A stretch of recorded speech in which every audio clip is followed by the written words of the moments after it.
एक शहर में सुरेश नाम का आदमी रहता था। उसकी एक बेटी भी, उसका नाम मधु था।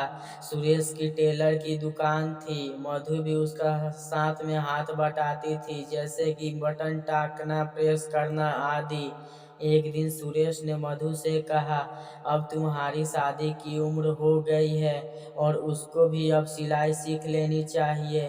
तो मधु बोलती है कि उसको शादी नहीं करनी है, उसको यहीं उसके पास ही रहना है। तो सुरेश ठीक है कहकर चुप हो जाता है। धीरे धीरे मधु सिलाई भी करना सीख जाती है।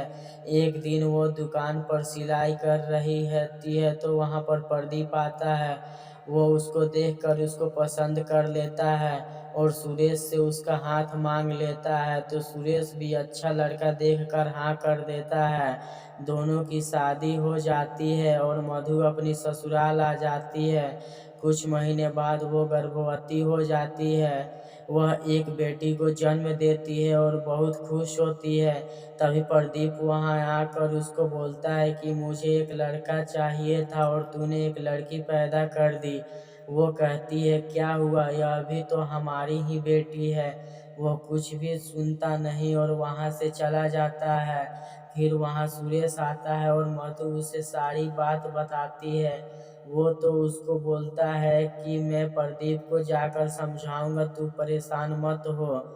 फिर वह प्रदीप के पास जाता है और उससे बोलता है कि क्या हुआ, अगर बेटी है तो दोबारा में लड़का हो जाएगा। अभी तुम मधु और अपनी बेटी को घर ले आओ। प्रदीप उसकी बात मानकर मधु को घर ले आता है। उसकी बेटी होती है। अगर मधु किसी काम में लगी होती है भी तब उसको देखता भी नहीं है। ऐसा ही करते हुए दिन बीतने लगे। मधु दोबारा गर्भवती होती है तो प्रदीप उसको बोलता है कि उसको इस बार लड़का ही होना चाहिए, नहीं तो वो उसको उसके पिता के पास हमेशा के लिए छोड़ देगा। जब दोबारा भी उसको पता चलता है कि लड़की हुई है तो वहां से बिना कुछ कहे चला जाता है। जब सुरेश को यह पता चलता है तो वो प्रदीप को समझाने उसके घर जाता है, पर प्रदीप उसकी कोई बात नहीं सुनता और उससे बोलता है कि अपनी लड़की और उसकी बेटियों को ले जाएं, मेरा कोई संबंध नहीं है इन लोगों से। यह सुनकर सुरेश वहां से यह बोलकर चला जाता है कि मेरी बेटी मुझ पर बोझ नहीं है, मैं उसे और उसकी बेटियों को पालूंगा। मधु अपने पिता के साथ घर आ जाती है और सिलाई करने लगती है। समय बीतती है और उसकी बेटियां स्कूल जाने लगती है।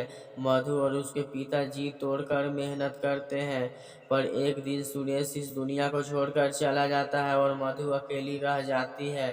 फिर वो अपनी बेटियों को अच्छी जिंदगी देने के लिए पूरी दिन सिलाई का काम किया करती थी। उसकी बड़ी बेटी आभा स्पोर्ट्स में बहुत अच्छी होती है।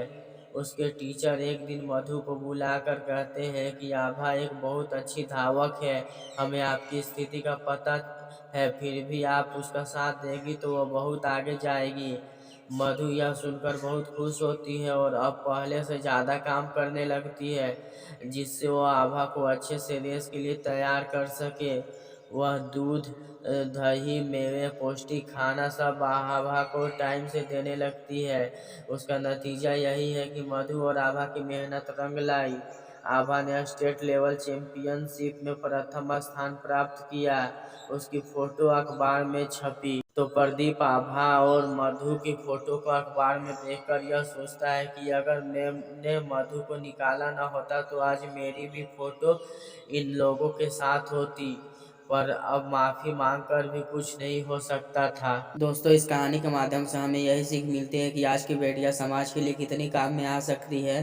दोस्तों, अगर ये कहानी हमारी अच्छी लगी तो प्लीज़ रायना स्टोरी टीवी को सब्सक्राइब करें और बेल आइकन भी दबा दें ताकि मैं किसी भी वीडियो को बनाऊं तो सबसे पहले आप सुन सकें।